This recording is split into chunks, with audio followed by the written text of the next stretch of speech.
What is the role of art in developing common group values? How can we develop our mental faculties and refine our discourse by acquiring and elaborating a sophisticated taste for art? How has our relationship with fine art changed with the advent of new technologies in modern times? I'm going to answer one and not forget this one.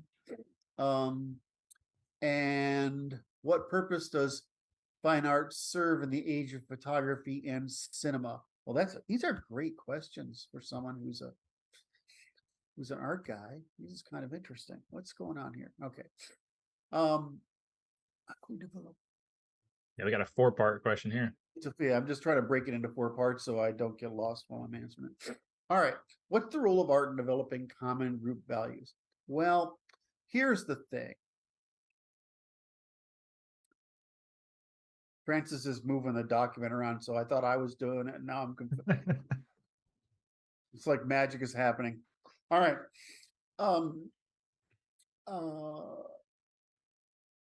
There's a whole, I mean, God, didn't I say that I didn't want to answer this one before because it's going to take me 2 hours? Yeah, but he's been waiting 6 weeks for it now, so that's your answer. The anticipation. What did you say? He's been waiting 6 weeks for it, I think. Oh, shit. Okay. Well, then I've got to be at least responsible. Okay. What is the role of art in developing? I'm wondering, which one should I answer first so that it informs the rest? How can we develop more effective fine discourse? Okay. I'm going to start with the second question. How can we develop our mental faculties and refine our discourse? Well, art is a bit like fashion, which means that if you study fashion, there's warp, weft, weave, and color.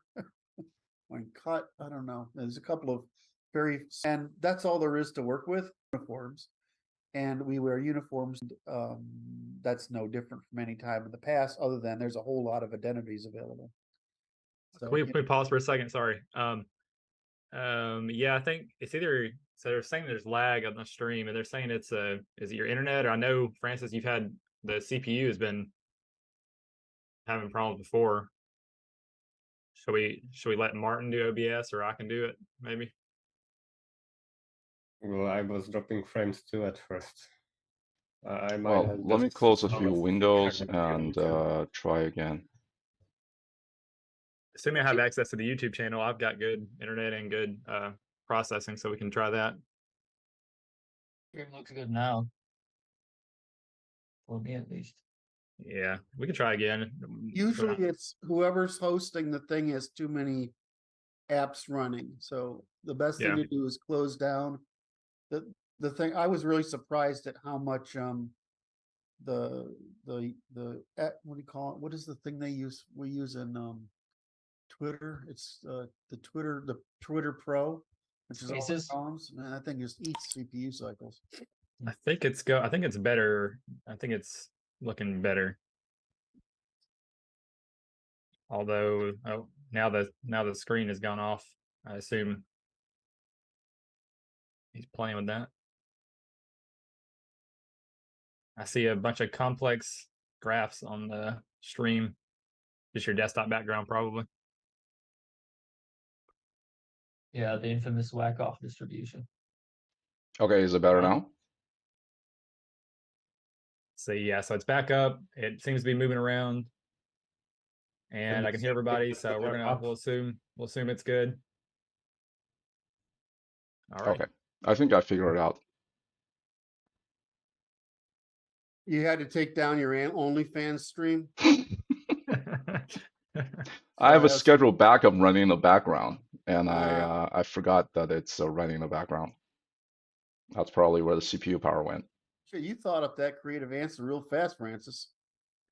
Now that's the tech CEO in him right there. I know. No, I'm usually just a person that does the debugging. So people are saying it's good. Is that why we're in the business we're in here? Is because we've spent so much time debugging software. We're debugging. Basically, humans. If developers don't write bugs in the software, I'd be out of job, or mostly. I think so. Yep. Same basic process, huh?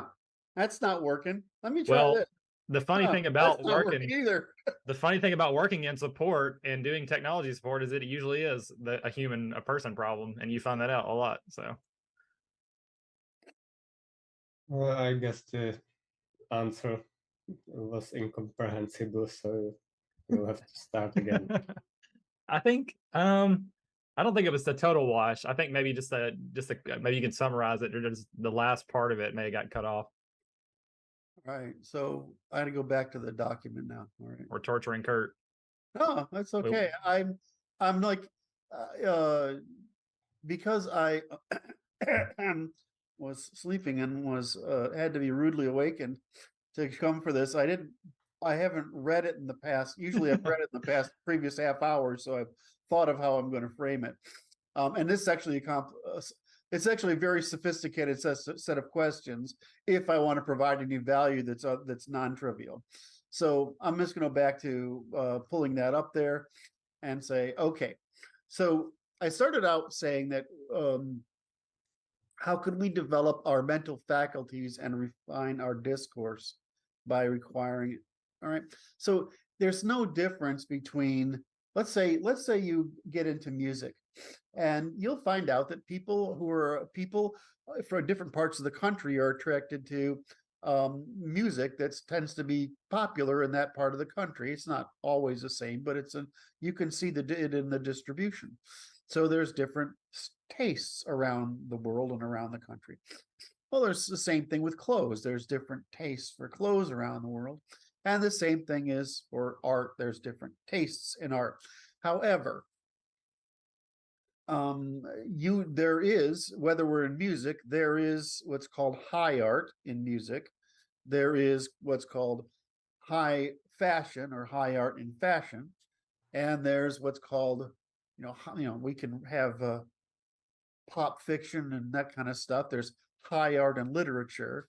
And then there is high art, of course, in the visual arts.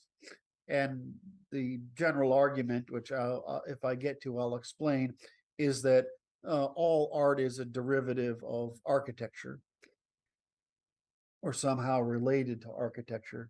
And even if we talk about cave paintings, so to speak, they are an effort to make art itself, like not decoration, but art tends to be an attempt to make a space, which is not a nest, into one, so that we feel comfortable and safe there, mentally, psychologically safe there. So it has an effect of mindfulness. So if I've made that little spectrum, the difference between there's a bunch of tastes, but there is high art across the spectrum. That's great. That's helpful. And the second thing is there's a problem of what's called materials and craftsmanship. So you will find that some people have very primitive materials and they do the best they can with it. And some of the materials are very sophisticated. So essentially there's a technology spectrum in there. And third, there's a craftsmanship spectrum in there. So you have not only the content, in other words, how you interpret the synthesis of what you're presented with in the environment you're presented, given your background and assumptions, there is also a component that is the components that are, I've given you two of them, that are the materials, the craftsmanship. There's also what's called design, which is really appealing to human pattern recognition tools. And there's certain, just like in everything, there's a few design patterns that are preferable to man. And what's the last one? The pattern, which is so the patterns is aesthetics. And the last one is symbolism. All right. So we have a bunch of properties. Remember I said there's, like in clothing and fashion, there's warp and weave and weft and cut and color and that's all. There's not too many things too many variables. In the high arts, there's the content, in other words, the meaning, so the symbolism, the technology involved in the expertise and the craftsmanship, the technology involved, and the use of the materials the aesthetics involved, and your base of knowledge. So this is like saying, okay, well, I know that Bach is technically better than Beethoven, but I like Beethoven better. And there's other things like, well, most of what's called art today is pretty horrific, sub-student caliber work.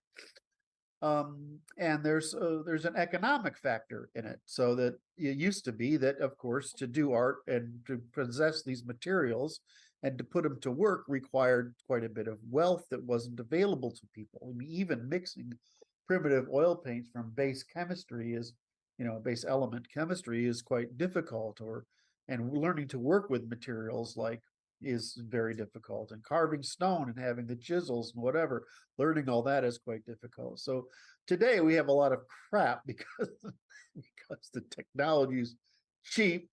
People don't spend years developing the craftsmanship skills. They have no sense of aesthetic at all. In other words, they don't know the principles of design. And the meaning that they put into things is rather amateurish. So conversely, if you flip it around and you look at the world, you can start to see how art reflects meaning within a given culture, their frame of reference, which we call a frame a lot. You can see that if you know how to break that apart and say, okay, well, these symbols, what do these symbols say about life? Now, can you become skilled in doing that without studying it? I don't know if that's I don't know. Doesn't appear to be. I mean, I don't know. I mean, you can't really get an art theory and history degree anymore that I know of from anything other than, I think, just a few small institutes. You can get design. Very hard to get an art history discipline. So can we develop our mental faculties? Well, I just as is primitive art. If you go to Rome, you have a lot of pornography and whatever on walls. You're going to see nonsense across the spectrum no matter what. So can we develop them? I'm not sure that without, just as we train literature, right? We train children to read literature, or youth to read literature. I don't think unless we train people in the arts, they'll have the basic tool set to be able to understand art and appreciate it. So did I make that answer? Can we develop the mental faculties? People need training to talk about high art. They don't need training to say, I like drawings of horses or kittens, or dark angels or whatever, is appealing to you. Did I answer that question well enough so far? Somebody tell me, feedback, please. Yeah. Okay. Yeah, sounds good. Okay.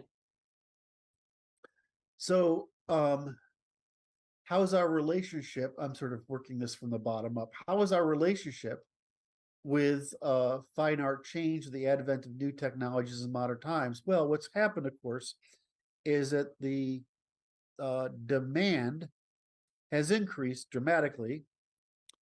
Photography and the movies have radically altered the economic landscape for artists, and now computer-based art has altered the craftsmanship side substantially. And so this is literally how they say it. These technologies have been the great sucking sound on the art community. So what you find is that at least in my expertise, we haven't really seen very good art really come about much in the experimental sense since the 70s or late 70s. We haven't really seen, we saw a brief return to quality for a while, but when then the computer revolution came out and all these design tools were available, we've seen a drop in the viability and quality of art. And if you go to galleries, at least in my experience, it's become actually insulting. There's a few of them, but otherwise it's insulting. Even the so here so I've said that about the present, shift it back a little bit. Well, there are a couple of things that were happening. If you go back to the Dutch period of the Dutch masters, why did it happen there? Why did the Dutch masters arise in the Netherlands at that point? Why? Because wealth had increased dramatically, and so that one of the ways you wanted to display your wealth was to own a piece of art. And so so the wealth that increased in the time of the Dutch masters, which is the time of the beginning of the Age of Sail, right after the period where you have the Renaissance, of course, in Italy, which is their period, but then you have the Dutch masters as trade moves north.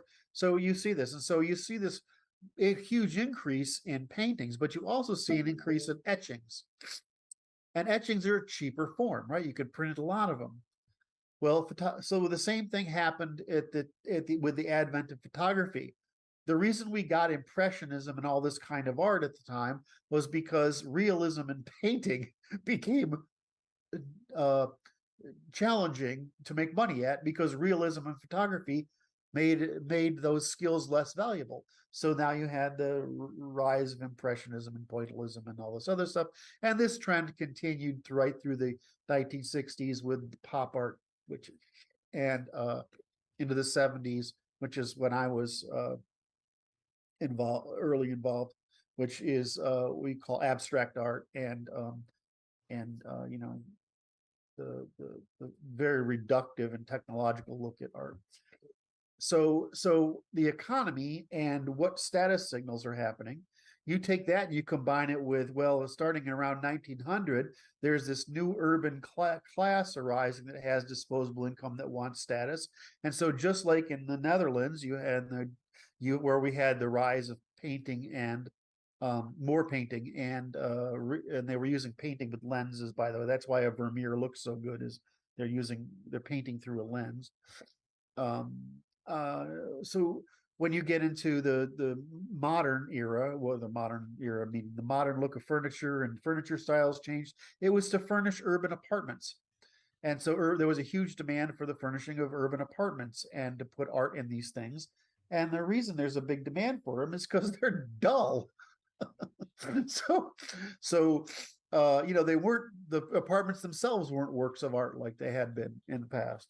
So, which by the time we get to the 1950s, right, these are panel project national homes, which national home is a style of home, which they just made millions of them. It's the little pink houses type of thing. So our art is art, the quality of art and the ability to understand it requires understanding some of these variables that put art in context. Why was there demand for it then? Well, the demand is, as always, fashion, novelty, and status seeking. So we're on how is the advent change? The relationship to art always changes along with any of the variables I mentioned, which is the economy, the symbolism, the technology, the craftsmanship, the aesthetic, the design method of the application of the design. All of that affects whether it's available. And so developing that skill to look at things is like developing the skill to look at fashion. Well, is high fashion really good? Not really. It's pretty awful, most of it.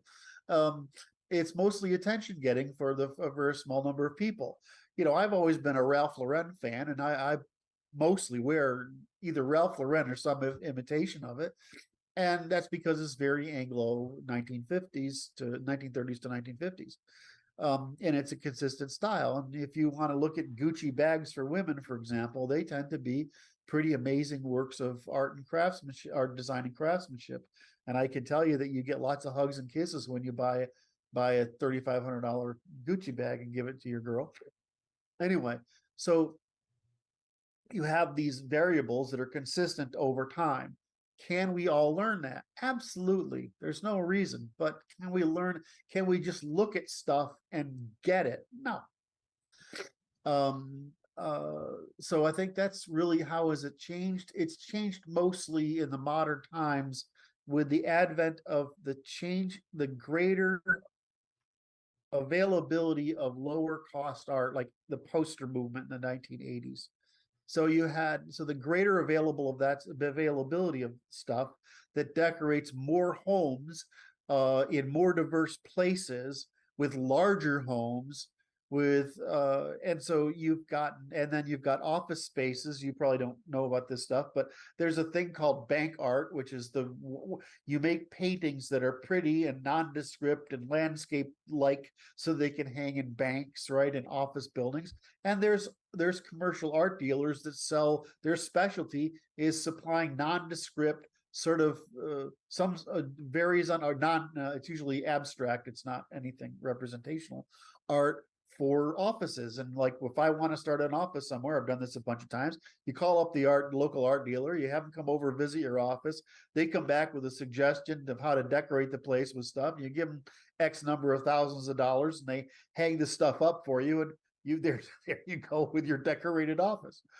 So there's all sorts of markets for this stuff, but it's really just, we're wealthier, and there's more demand for art, and there is a finite supply of art that's old, and that's usually consumed and ever increasing in prices. So there's demand for replications and other art that's put out. It's still a problem, though. The economics of art is still a problem, because let's think of it, if you're an artist, let's do the basic business model. And I'm going to take a painter because most people can associate that with art, but I'm using the whole spectrum. A movie costs hell of a lot of money today. In other words, a movie that's treated as art, and one of our best directors will produce some set of movie which is an expression of the technology and the theory and the ideas available at the time. So they're a technological expression which makes them into art. But if you take a painting, which is the classical way people think about this, you can't talk about sculpture today because there really isn't much, and what there is god awful. Even though the craftsmanship, some people's craftsmanship and representationalism is quite good. If you get down to paintings, you think about the economics of it. Let's say you want to make a living in it. Now, you got to think to yourself, how many galleries do I have to be in?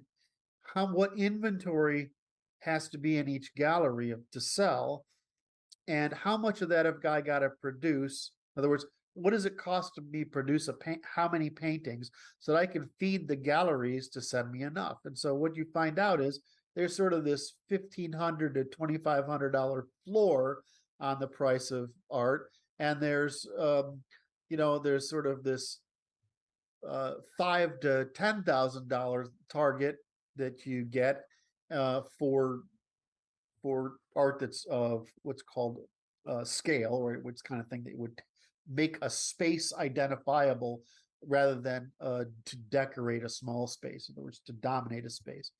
And above that, there's what's called monumental art, which is to decorate buildings and spaces and courtyards and things like that. So what happens is, how often do you sell a piece? I'm kind of know ZZ Way. He's a Northwest artist. He's got a sort of famous style in Northwest. And, if you take a painting like that, you can't just turn out one a day, just the layering of the paint and the drying cycles of, you're talking about, you might be able to work on 3 paintings at a time, or 4, and you might be able to produce one a month. Well, that means you've got 12 paintings a year. Well, that means you can supply 2 or 3 galleries, each of which has a turnover time for your paintings to sell, which is usually quite a while. And so, it's really hard to make a damn living because you've got to put out so much time, so much inventory, and so many places to sell so few pieces of art that you can make a living at it when you're splitting the cost of the art with the gallery, of course. So, which question am I answering here? So what is the relationship with the fine art changed? It's becoming, it's very hard to find a patron today, where it used to be a thing, like the nobility was a patron. Second thing, it's the demand is very, very high, and the time pressure for you to produce goods, in other words, the production cycle of producing goods, has been crushed so far that the risk of producing high art that's really a high investment, like our ancestors did in the 1700s and 1800s or before, it's just economically not viable. You have to have a government sponsor it and pay for it, and they want to pay for shit. So that's how that looks. I hope I've answered that question reasonably well. If you, I would have organized my narrative a little better. What the purpose does fine art serve in the age of photography and cinema aside from it?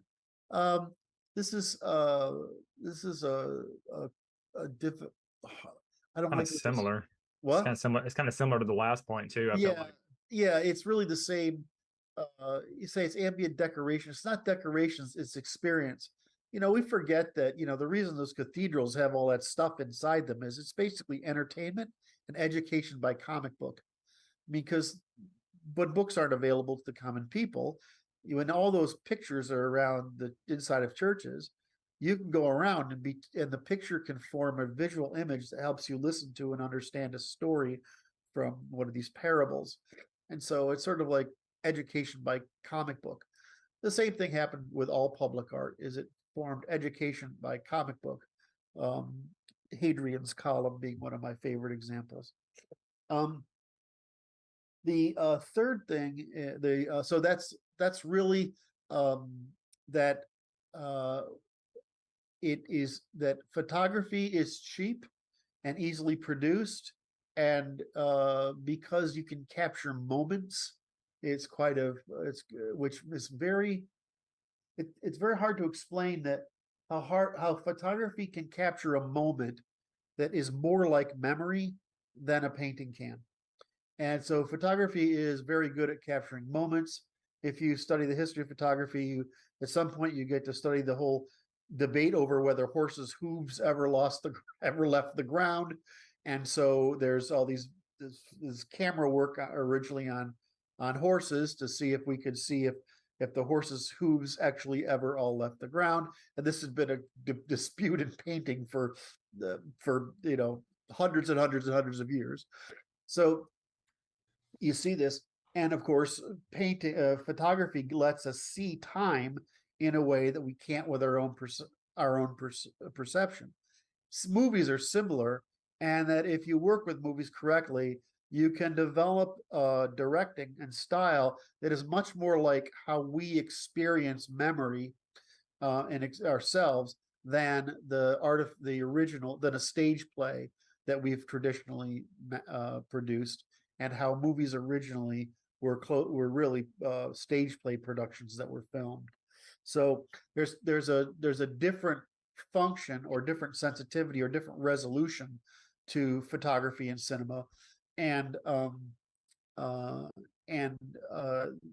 where they've become very good at it. But I want to make another point, is that you notice that we're having trouble making movies that people will go to. And it seems like serials, like the Game of Thrones thing that goes on for years, and even books, which contain multiple character arcs. These have been arising on a regular basis, and the reason being is that, just as I said, there's only warp, weft, weave, whatever, and in painting there's only transparency and color and combination, layering, etc. There's only so many things you can do, design, color, layers, light, transparency. There's only so many things you can do, brush stroke. Well, the same thing is to do in the narrative. And the logic of the narrative is something I put in the book. When you see when the book comes out, it'll eventually be there. Which is the logic of the narrative is just like the logic I gave you of the structure of art or the structure of chemistry. There's only so many variables. So when you look at something like the cinema and the literature that we're producing that ends up in the cinema, the two very different experiences, you find out that we're kind of running out of stories to tell. And in fact, one of the things that was most interesting about this DVD revolution and the rise and fall of Best Buy in concert with the DVD revolution is that we consumed over 100 years of entertainment media in just a decade, and we want to continue to experience new entertainment products at the same rate we consumed 100 years of it, and that's making its way through the crisis. Obviously the writer's strike is over their fear that, which is a justified fear, but I'm not sure the public should care. I don't know where that's coming from. Oh, that's Dr. Brad. I will have to call him back in a moment. Can someone message Dr. Brad and send him this link so he can participate? Because I forgot to tell him last night that we're having this, so he'll want to listen. I'm on it. Right. So anyway, what purpose does this fine art serve? Fine art still serves the purpose of decorating spaces, and spaces, giving spaces meaning. Now, the reason I answered those three questions instead of the first one, what is the role of art in developing common group values, I try to give a platform to understanding, well, okay, now that we have a vague idea how art's changed over time and what its properties are and how it's economic and circumstantial and technology based on whatever, art is in fact necessary. I mean, if you think of it this way, I always talk about group evolutionary strategies. I talk about mythologies as means of transferring them. I talk about formalization of mythologies in theology and philosophy and histories and literature, and then that we tend to metaphysically metaphysically means, and in the sense I'm using it, philosophical sense, is that it's a presumption about the nature of the world that you hold without knowing you hold it. In other words, I know that gravity is there, but my view of man's relationship with nature, or the nature of time, or the purpose of man, or the value of existence, those are metaphysical value judgments that tend to vary between cultures. For example, the most common one that's been most well documented is Europeans think in nouns and East Asians think in verbs, and so And so if you Europeans think in shapes and East Asians think in materials, and these are total opposites, but they are both ways of grasping the world. One would be, the East Asian would be more naturalistic, and the European would be more mechanistic. And so there's metaphysical presumptions about the world. We're not taught that these are there. There's just an inherent pattern in all the things we live under. Well, the reason, if you look at, we go back to art in the sense of the empires, which is where it's usually affordable and durable, we see these as oversized monuments and buildings. We see our religious frames, whether temples or churches or whatever variation you choose to have, or palaces, they have a monumental aspect to it. Well, why? Because they make us feel small and look up to these big things with wonder. And this provokes certain intuitions in us, which make us feel part of something bigger than us, if it's familiar, and it makes us feel small and not part of it if it's not familiar to us. So in a sense, the role of monumental art, architecture, etc., is to say a couple of things. I've written extensively about this. You can see a video about it in the early proprietarian, or I can't remember what the video was called, but it's something like, how do we know a land is ours, and do we have rights to it? Is that when you first start building these things, what is a church or a temple? What is a monument or a palace? It's saying, this shit's mine. That's what it says. Or this is ours. So, so it's basically a stake in the ground for that purpose. And they tend to be decorated with and filled with symbolism that justifies and holds to, makes spiritual or ephemeral or heroic that thing, that set of myths which unite us in our group evolutionary strategy that I described earlier.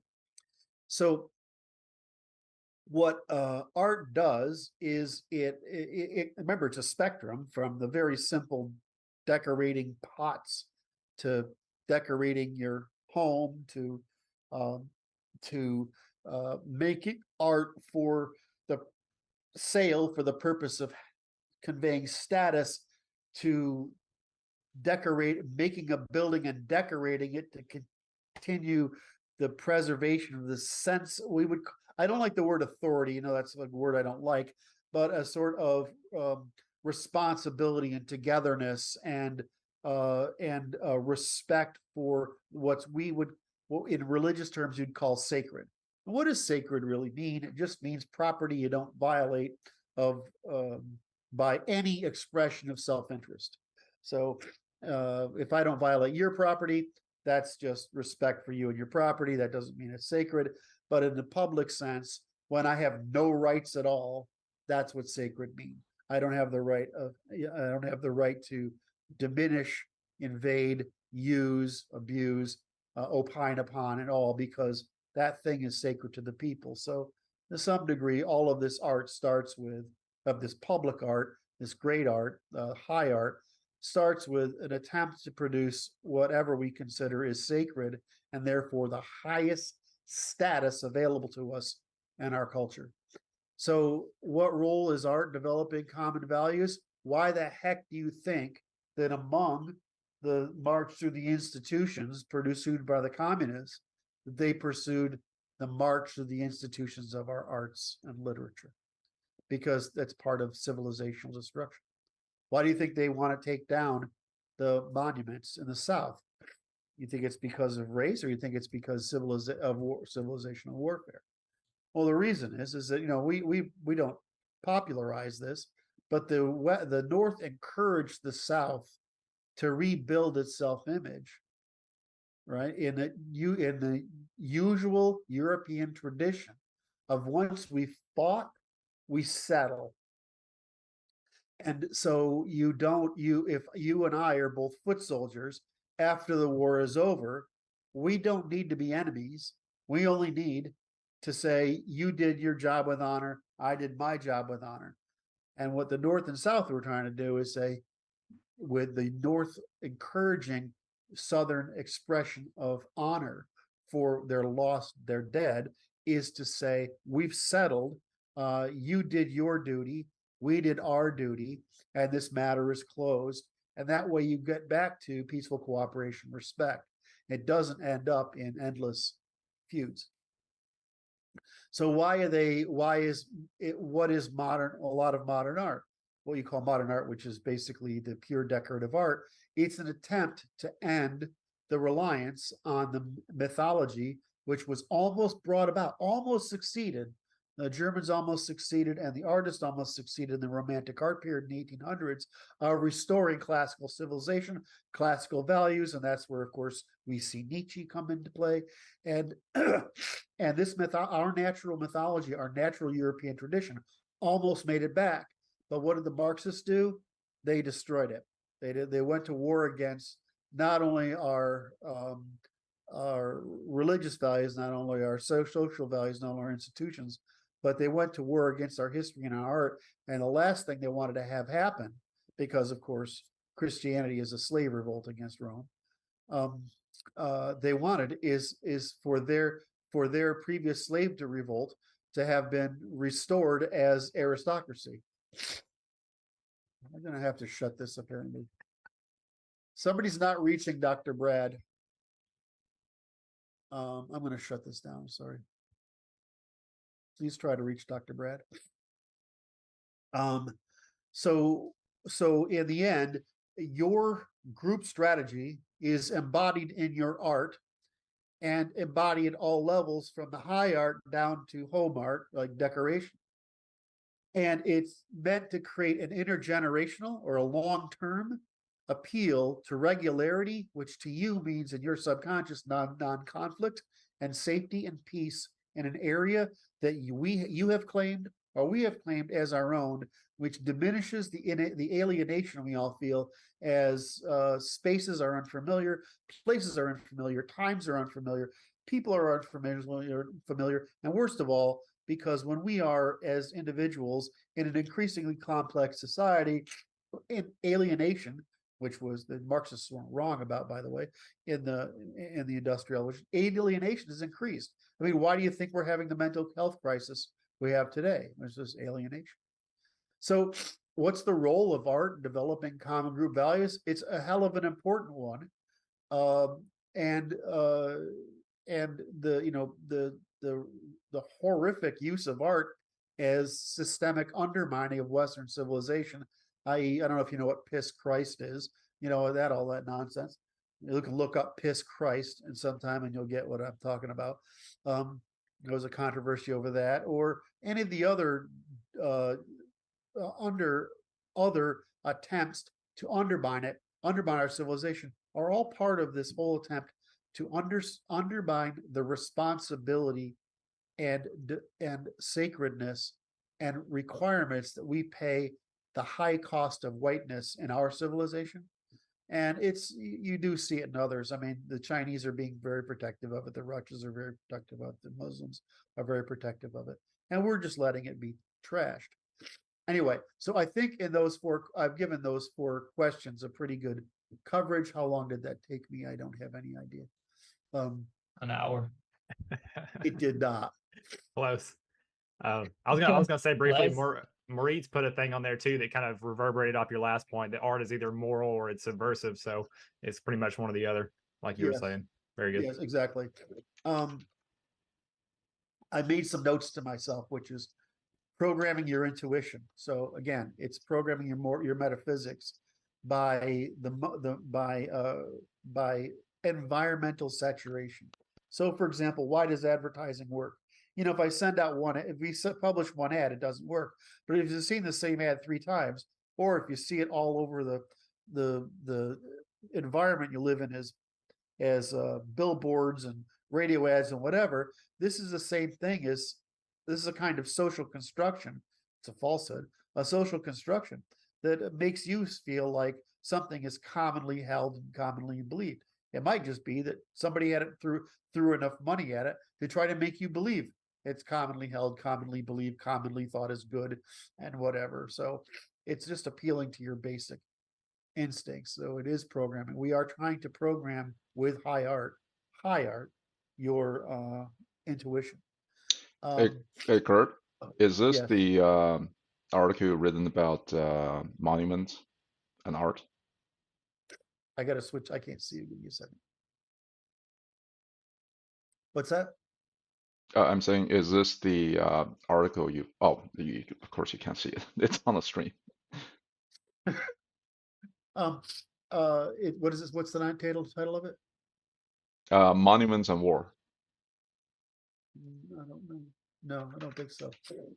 It should be. Yeah. Martin posted it in the channel. It's a video, and it's on YouTube, and it's something like it has to do with. Well, I shared what I think it is: restoration of ancestral lands. Yes, that's it. Yes. Restoration of ancestral lands. What that means is, how do you know what's the definition of property? It's something you've invested in that hasn't been invested before. Well, what are these monuments that we put in place? No, they're statements of I own this shit, and we own this shit, and they tend to be pretty eternal. The thing that's weird about monuments is they turn out to be incredibly good investments. It's really weird. You would think that the things that would nearly bankrupt your economy would turn out to be really bad investments. Turns out just the opposite is true. It's one of the best. Monuments are one of the best investments you can make, and it's completely counterintuitive. I mean, you think about it: the pyramids, the Acropolis, right? Everything fucking Rome did, right? It's incredibly valuable. I wanted to add something really briefly that I've been playing this new game Starfield that's like 300 years in the future, and all of Earth has been destroyed with like it's totally uninhabitable. But if you come to the planet Earth, that's the only things you can see are like the major monuments, like the pyramids, the largest skyscrapers we built. So that's kind of a testament to it. I thought it was kind of cool. Somebody interviewed me back in the early 90s, and they said, what will the future remember from America? I said, the only thing is gonna, there were two questions. There are three questions, I've forgotten the third. The first one says, the only thing that's gonna be visible is highways. And I said, what's the highest achievement of American scientists? Is the United States Marine. I can't remember the third one. The Marine is the highest social achievement we've ever brought about. Oh yeah. Fascinating to me. All right, I answered that one. That one took a while. Did I do okay there? Very good. Yes.